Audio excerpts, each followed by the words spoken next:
25. marta na Fakultetu tehničkih nauka u Novom Sadu otvoren je prvi institut za preduzetništvo u Srbiji. Ceremoniji otvaranja prisustvovali su ministarka telekomunikacija Jasna Matić, američki ambasador u Srbiji Cameron Manter, Bojan Pajtić, predsednik Izvršnog veća Vojvodine, profesor Ilija Ćosić, dekan Fakulteta tehničkih nauka Univerziteta u Novom Sadu i brojni gosti. Cilj Cisco instituta za preduzetništvo je da pomogne razvoju i unapređenju malih i srednjih preduzeća.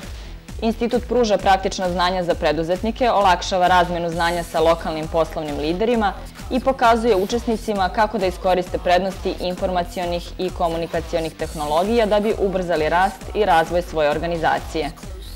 Cisco institut za preduzetništvo se zasniva na iskustvima obrazovnog programa poslovnih osnova i iExecutive, koji je u Srbiji bio započet 2006. godine kao deo internacionalnog pilot projekta u saradnji sa Privrednom komorom Srbije i Univerzitetom u Novom Sadu.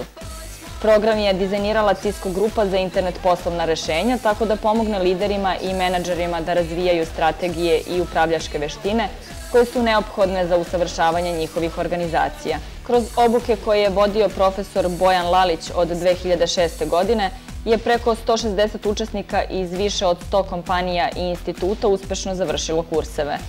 Cisco institut za preduzetništvo će se truditi da proširi svoje aktivnosti i na druge obrazovne institucije u Srbiji, uključujući i Beogradski poslovni inkubator na Beogradskom univerzitetu i Biznis inovacioni centar u Kragujevcu.